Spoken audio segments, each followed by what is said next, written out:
VD. Satheesan കേരളത്തിന്റെ മുഖ്യമന്ത്രിയായി ഇന്ന് സത്യപ്രതിജ്ഞ ചെയ്തു. 10 വർഷം നീണ്ട പിണറായി ഭരണത്തിനു ശേഷം കോൺഗ്രസ് അധികാരത്തിലേക്ക് തിരിച്ചെത്തി എന്നത് മാത്രമല്ല ഈ സ്ഥാനാരോഹണത്തിന്റെ സവിശേഷത. ചില രാഷ്ട്രീയ ധാരകളുടെ തിരിച്ചുവരവും മറ്റു ചിലതിന്റെ തിരോധാനവും ഈ സ്ഥാനാരോഹണത്തിന്റെ പിന്നിലുണ്ട്. അധികാരം നിങ്ങളെ ദുഷിപ്പിക്കും, അമിതാധികാരം അധികം ദുഷിപ്പിക്കും. ഇതൊക്കെ നാം പറയുന്ന വലിയ രാഷ്ട്രീയ നിരീക്ഷണങ്ങളാണ്. എന്നാൽ വളരെ ലളിതമായി പറഞ്ഞാൽ നിർഭയമായി അടുത്തേക്കെത്താൻ കഴിയുന്ന ഒരു ഭരണാധികാരിയെയും ഭരണവ്യവസ്ഥയെയുമാണ് ജനങ്ങൾ സ്വപ്നം കാണുന്നത്. അപൂർവം ചില ചിത്രങ്ങളിലൂടെ ആ നിർഭയ രാഷ്ട്രീയത്തിൻ്റെ അകവും പുറവും നമുക്ക് തിരിച്ചറിയാനാകും. 1957 ബാലറ്റിലൂടെ അധികാരത്തിലെത്തിയ EMS നമ്പൂതിരിപ്പാട്.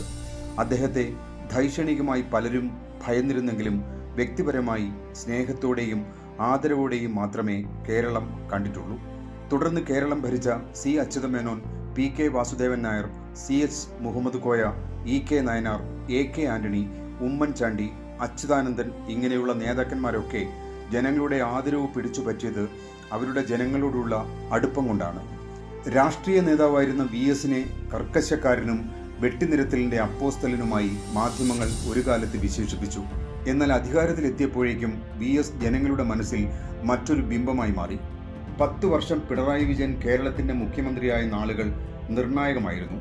ആ ഘട്ടത്തിൽ ഒരു ഭരണാധികാരി എന്ന നിലയിൽ പിണറായി തന്റെ ഇച്ഛാശക്തി പ്രകടിപ്പിച്ചില്ല എന്ന് പ്രതിപക്ഷം പോലും ആരോപിക്കില്ല. പിന്നെവിടെയാണ് പിണറായിക്കും പാർട്ടിക്കും പിഴച്ചത്? പിണറായി ജനങ്ങൾക്കും സാധാരണ പാർട്ടിക്കാർക്കും അപ്രാപ്യനാണെന്ന നില ചിലർ സൃഷ്ടിച്ചു. അവതാരങ്ങളെ പിണറായി സൂക്ഷിച്ചെങ്കിലും അക്കൂട്ടർ സ്വന്തം പാളയത്തിൽ കയറിക്കൂടിയത് ബഹുകാര്യ വ്യഗ്രതയ്ക്കിടയിൽ പിണറായിയും പാർട്ടിയും കണ്ടില്ല. ഇതിന്റെ അന്ത്യകുദാശയായിരുന്നു ഇടതുപക്ഷ സർക്കാരും പിണറായി വിജയനും നിലം പതിച്ചത്. ഇവിടെയാണ് സതീശൻ മുഖ്യമന്ത്രിയായി എത്തുന്നത്. ഒരുപക്ഷെ ഇത്ര നാളത്തെ വി.ഡി. സതീശന്റെ നിലയും നിലപാടും വ്യക്തമാക്കുന്നത് നെഹ്റു സ്വപ്നം കണ്ട ഒരു സോഷ്യലിസ്റ്റ് രാഷ്ട്രീയത്തിന്റെ പ്രതിനിധിയാകാൻ അദ്ദേഹത്തിന് സാധിക്കുമെന്നാണ്. അച്യുതമേനോനെ പോലെ സതീശന്റെ കാലവും നിരവധി വ്യത്യസ്തതകളാൽ കേരളം ഓർത്തുവെക്കുമെന്ന് പ്രതീക്ഷിക്കുക.